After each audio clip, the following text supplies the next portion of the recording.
ओम नमो भगवते वासुदेवाय। श्रीमद्भागवत महापुराण की कथा।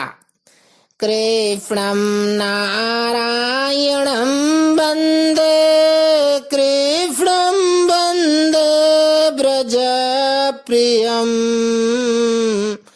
कृष्णं द्वैपायनं वन्दे, कृष्णं वन्दे पृथासुतम्। अथ पंचमस्कंध पंचमोऽध्यायः। ऋषभ जी का अपने पुत्रों को उपदेश देना और स्वयं अवधूत वृत्ति ग्रहण करना। बोलो वृंदावन बिहारी लाल की जय। श्री ऋषभ देव जी ने कहा, पुत्रों, इस मर्त्य लोक में यह मनुष्य शरीर दुखमय विषय भोग प्राप्त करने के लिए ही नहीं है। यह भोग तो विष्ठा भोजी शूकर कुकर आदि को भी मिलते ही हैं। इस शरीर से दिव्य तप ही करना चाहिए, जिससे अंतःकरण शुद्ध हो, क्योंकि इसी से अनंत ब्रह्मानंद की प्राप्ति होती है। शास्त्रों ने महापुरुषों की सेवा को मुक्ति का और स्त्री संगी कामियों के संग को नरक का द्वार बताया है। महापुरुष वे ही हैं जो समान चित्त, परम शांत, क्रोधहीन, सबके हित चिंतक और सदाचार संपन्न हो, अथवा मुझ परमात्मा के प्रेम को ही जो एकमात्र पुरुषार्थ मानते हों, केवल विषयों की ही चर्चा करने वाले लोगों में तथा स्त्री, पुत्र और धन आदि सामग्रियों से संपन्न घरों में जिनकी अरुचि हो और जो लौकिक कार्यों में केवल शरीर निर्वाह के लिए ही प्रवृत्त होते हों, मनुष्य अवश्य प्रमादवश कुकर्म करने लगता है। उसकी वह प्रवृत्ति इंद्रियों को तृप्त करने के लिए ही होती है।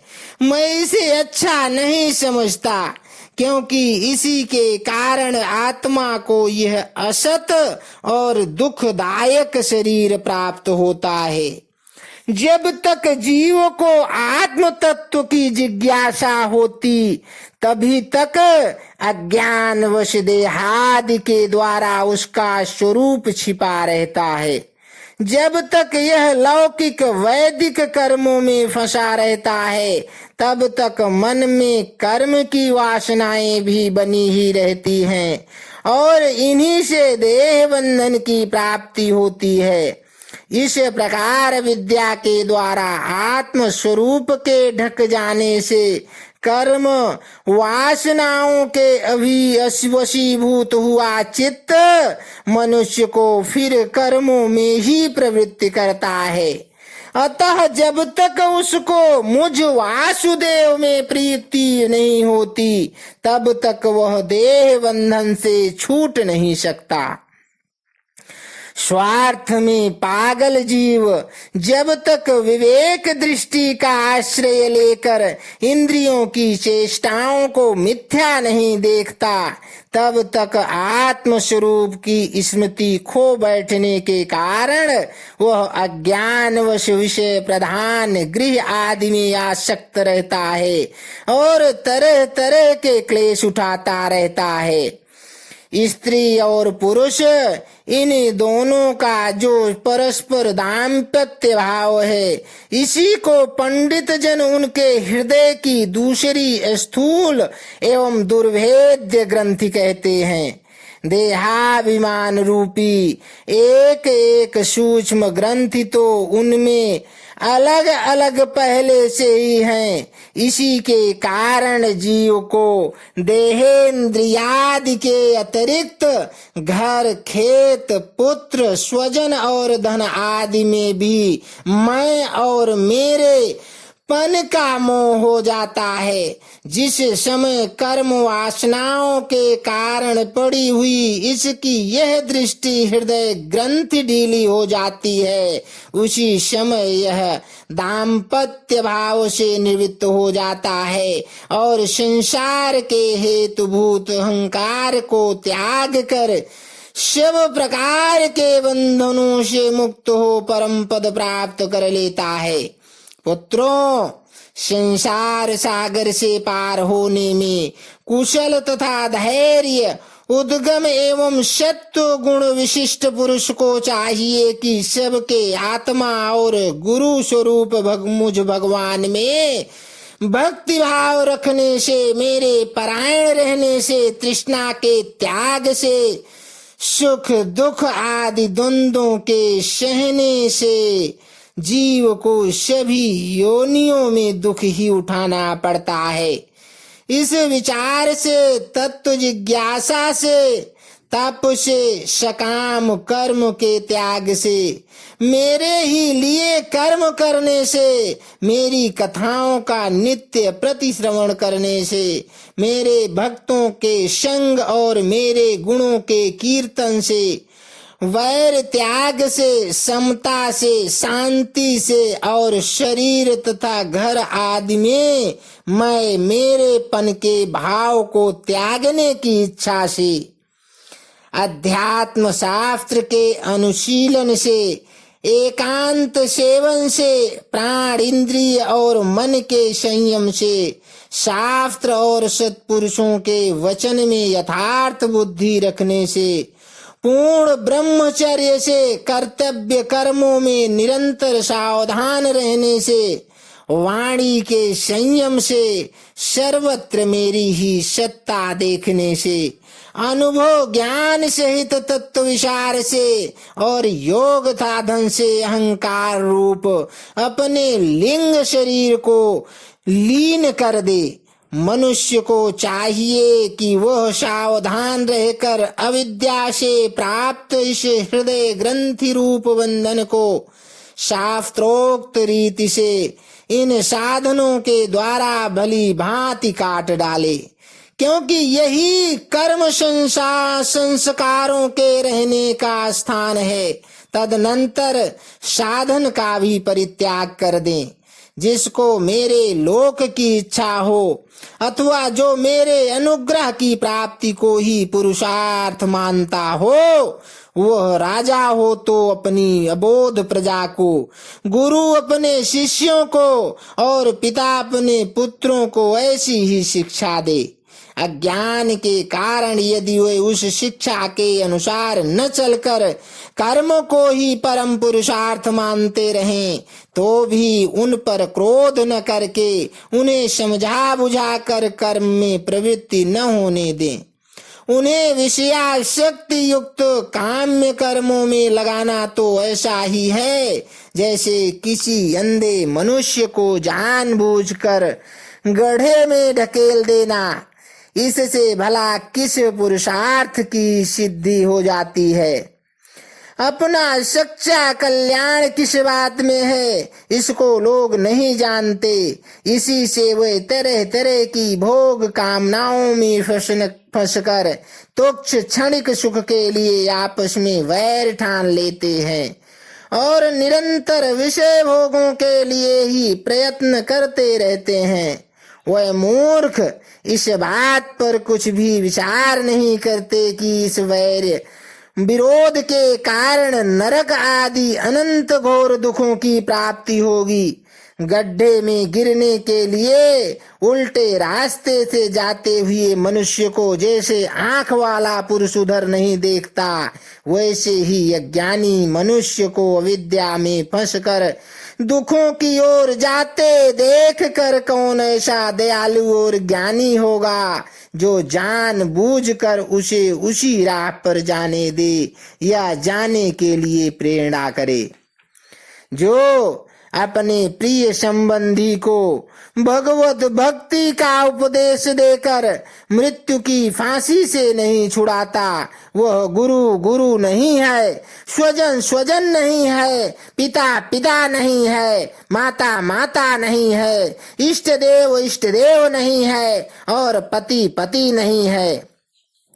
मेरे इस अवतार शरीर का रहस्य साधारण जनों के लिए बुद्धि गम्य नहीं है।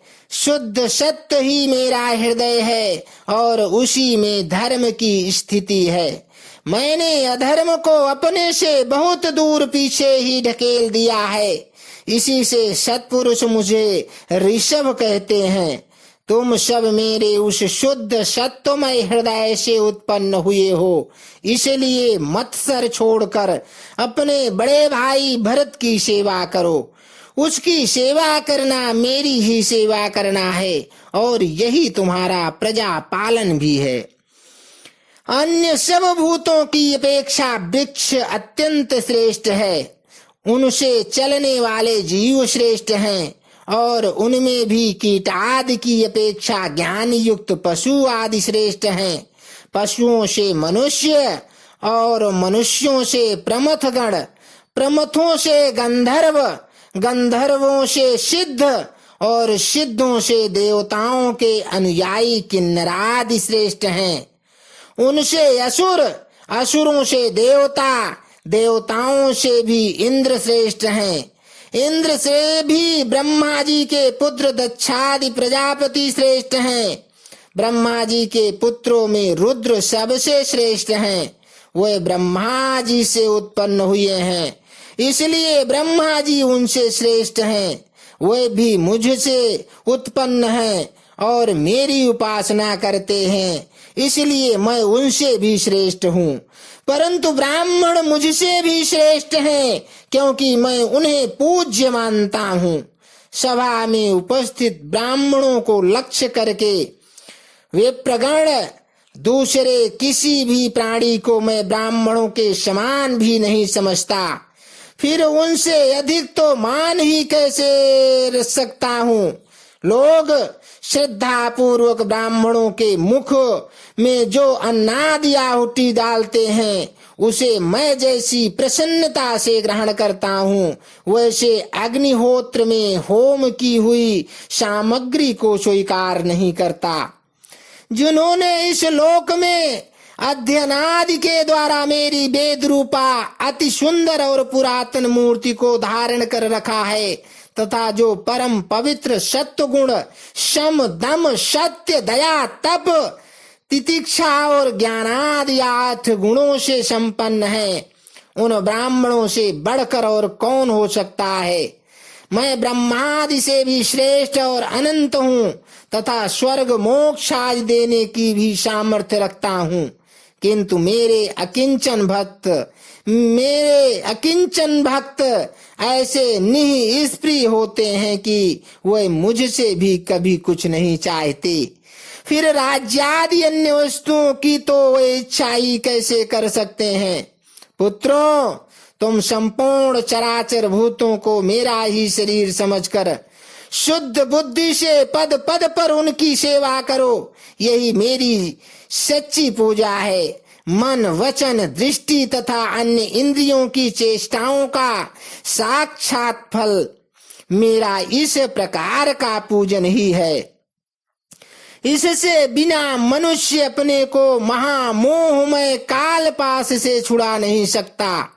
श्री सुखदेव जी कहते हैं कि राजन, ऋषभ देव जी के पुत्र यद्यपि स्वयं ही सब प्रकार सुशिक्षित थे, तो भी लोगों को शिक्षा देने के उद्देश्य से महाप्रभावशाली परम सुहृद भगवान ऋषभ देव ने उन्हें इस प्रकार उपदेश दिया। ऋषभ देव जी के 100 पुत्रों में भरत सबसे बड़े थे। वे भगवान के परम भक्त और भगवत भक्तों के परायण भी थे। ऋषभ देव जी ने पृथ्वी का पालन करने के लिए उन्हें राजगद्दी पर बैठा दिया और स्वयं उपशमशील निवृत्त परायण महामुनियों के भक्ति ज्ञान और वैराग्य रूप परमहंसोचित धर्मों की शिक्षा देने के लिए बिल्कुल विरक्त हो गए। केवल शरीर मात्र का परिग्रह रखा और सब कुछ घर पर रहते ही छोड़ दिया। अब वे वस्त्रों का भी त्याग करके सर्वथा दिगंबर हो गए। उस समय उनके बाल बिखरे हुए थे, उन्मत्त कासा वेश था। इस स्थिति में वे आह्वनीय अग्निहोत्र की अग्नियों को अपने ही लीन करके सन्यासी हो गए और ब्रह्मावर्त देश से बाहर निकल गए। वे सर्वथा मौन हो गए थे, कोई बात करना चाहता तो बोलते नहीं थे। जड, अंधे, बहरे, गूंगे, पिशाच और पागलों की सी चेष्टा करते हुए वे अवधूत बने, जहां तहां विचरने लगे। कभी नगरों और गांवों में चले जाते तो कभी खानों, किसानों की बस्तियों, बगीचों, पहाड़ी गांवों, सेना की छावनियों, गौशालाओं, हीरों की बस्तियों और यात्रादि के टिकने के स्थानों में रहते। कभी पहाड़ों, जंगलों और आश्रम आदि में विचरते। वे किसी भी रास्ते से निकलते तो जिस प्रकार वन में विचरने वाले हाथी को मधुमक्खियां सताती हैं, उसी प्रकार मूर्ख और दुष्ट लोग उनके पीछे हो जाते और उन्हें तंग करते। कोई धमकी देते, कोई मारते, कोई पेशाब कर देते, कोई थूक देते, कोई ढेला मारते, कोई विष्ठा और धूल फेंकते, कोई अधोवायु छोड़ते और कोई खोटी खरी सुनाकर उनका तिरस्कार करते।